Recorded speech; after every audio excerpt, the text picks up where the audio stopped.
Hello guys, সবাই কেমন আছেন? আশা করি সবাই ভালো আছেন। আল্লাহর রহমতে আমিও ভালো আছি। তো গাইস, আজকে আমরা মজার একটি অপশন নিয়ে কথা বলবো। তো এই অপশনটা নিয়ে গত ক্লাসে আমরা কথা বলছিলাম। তো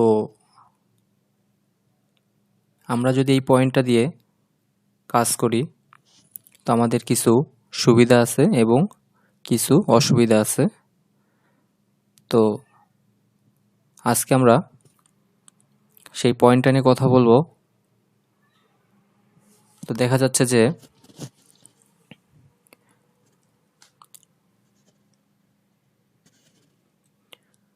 তো গত ক্লাসে আমরা কর্নার নিয়ে কিছু পয়েন্টের কাজ কি সেগুলো দেখাইছিলাম। তো এখানে আমাদের টার্ন ব্যাক, এটা দিয়ে আমরা কি কি কাজ করতে পারি। তো এটা দিয়ে আমরা গত ক্লাসে দেখিয়েছিলাম যেখান থেকে সহজে আমরা এভাবে কর্নার নিতে পারবো, যতটুকু আমাদের প্রয়োজন ঠিক ততটুকু আসবে। এটা ছাড়াও এটার আরও একটি সুবিধা আছে, সেই সুবিধাটি নিয়ে আজকে আমরা আলোচনা করব। তো আমরা কর্নারে গেলাম, কর্নার থেকে টার্ন ব্যাক। এখানে আমার মাউসের দিকে খেয়াল করলে দেখতে পারবেন এখানে সেকেন্ড ফোল্ড এবং থার্ড ফোল্ড লেখা আছে। তো আমাদের যদি এখানে হেমের ডাবল ফোল্ড বা থার্ড ফোল্ড থাকে তো আমরা এখান থেকে ফোল্ড নিতে পারবো। এটার জন্য ধরুন আমাদের সেকেন্ড ফোল্ড যেটা আছে এখানে আমাদের ফোল্ড হবে 2.5 cm এবং থার্ড ফোল্ড যে অপশনটা আছে এটা ধরুন আমাদের 1 cm। তো আমরা যদি এখন এই ওপেনিংয়ের পর ক্লিক করি তো আমাদের অটোমেটিক্যালি চলে আসছে। এটা হচ্ছে আমাদের ফার্স্ট ফোল্ড, এটা হচ্ছে সেকেন্ড ফোল্ড, এটা হচ্ছে থার্ড ফোল্ড। এখানে আমাদের 2.5 cm, এখানে 2.5 cm, এখানে 1 cm। তো এটা খুবই আমাদের জন্য উপকার। দেখা যাচ্ছে আমরা এটা ম্যানুয়ালে করতে হয়, ম্যানুয়ালে করতে গেলে আমাদের এখানে অনেক সময় লাগে। দেখা যাচ্ছে আমরা এখান থেকে এটা নিই, এটার সাথে এটা মিলাইতে হয়, এরপর এখানে আনতে হয়, আবার কাজ করতে হয়, এটা অনেক সময় লাগে। তো এটার জন্যই টার্ন ব্যাক দিয়ে আমরা করলে আমাদের অনেক সময় সেভ হয়, আমরা কাজটি অনেক দ্রুত করতে পারি। কিন্তু এটাতে করলে আমাদের একটি অসুবিধাও আছে। তো এই অসুবিধাটা যারা পুরাতন আছেন তারা অনেকেই প্রবলেমে পড়েন। তো অনেকেই আছে প্রবলেমটি কিভাবে সলভ করতে হয় জানেন, আবার অনেকে আছে প্রবলেমটির এখনও সমাধান পান নাই। তো যারা পুরাতন আছেন, প্রবলেমটা নিয়ে এখনও ভুগতেছেন, তো আপনারা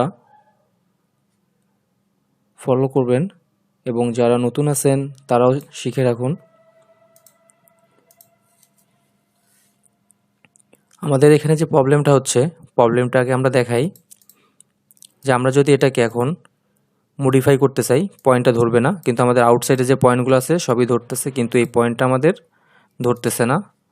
আমরা যদি এখানে সুইং অ্যালাউন্স দিয়ে ধরি তাও বাকি সব পয়েন্ট লাইনগুলো ধরতেছে, কিন্তু এই লাইনটা ধরে না। তো এটার জন্য আমরা অনেকেই অনেকভাবে চেষ্টা করি কিন্তু কোনো সমাধানই পাচ্ছি না। তো এটার জন্য আমাদের প্রথম যে কাজ, সে কাজটি হলো এখানে রিমুভ অপশন আছে, রিমুভ অপশনের পরে ক্লিক করলে আমাদের এটা রিমুভ হয়ে যাবে। অথবা আরও একটি অপশন আছে কর্নার থেকে রেগুলার, রেগুলার কর্নারে ক্লিক করলে আমাদের এটি আগের পজিশনে চলে আসবে। এটা হচ্ছে আমাদের কর্নারের টার্ন ব্যাকের সুবিধা এবং অসুবিধা। তো কর্নার থেকে টার্ন ব্যাক নিলে আমাদের প্রথম যে সমস্যাটা হয় এটা হচ্ছে আমরা এই পয়েন্টে কোনো কাজ করতে পারি না।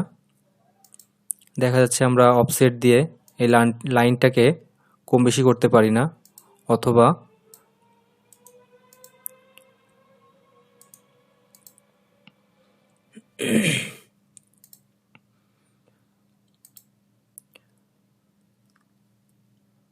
অফসেট দিয়ে আমরা এই লাইনটার কোনো মডিফাই বা কোনো কাজই করতে পারি না। এই লাইনটা আমাদের কোনোভাবে ধরাইতে পারি না। এই ছাড়া আমরা বাকি সব কাজই করতে পারবো। তো এটা দিয়ে আমরা এভাবে লেন্থ যদি বাড়াইতে চাই বাড়াইতে পারবো।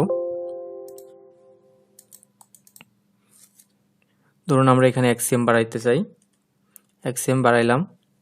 যদি আমরা ওপেনিং বা প্লাস করতে চাই সেটাও প্লাস করতে পারবো, মাইনাস করতে চাইলে মাইনাস করতে পারবো। এটা আমাদের কাজে কোনো প্রবলেম করবে না, কিন্তু সমস্যা হচ্ছে আমরা এই লাইনটাকে ধরতে পারি না বা সুইং অ্যালাউন্স কম বেশি করতে পারবো না। যদি কম বেশি করতে হয় তাহলে আমাদের টার্ন ব্যাক থেকে, কর্নার থেকে টার্ন ব্যাকে যেতে হবে। টার্ন ব্যাকে যেয়ে আমাদের এখান থেকে সেকেন্ড ফোল্ড, থার্ড ফোল্ডের মেজারমেন্ট চেঞ্জ করে, যেমন আমাদের এখানে সুইং অ্যালাউন্স আমরা এখন করব 2 cm এবং থার্ড ফোল্ড হবে 1 cm। এভাবে আমরা কম বেশি করতে হবে। তো গাইজ, এটা ছিল আমাদের কর্নারের টার্ন ব্যাকের একটি মেজর প্রবলেম, যে সমস্যাটা অনেকেই ফেস করতেন। তো ইনশাল্লাহ আমার আজকের ভিডিওর পর থেকে আশা করি আপনাদের এই প্রবলেমটি আর থাকবে না। তো সবাই ভালো থাকবেন, সুস্থ থাকবেন। আল্লাহ হাফেজ।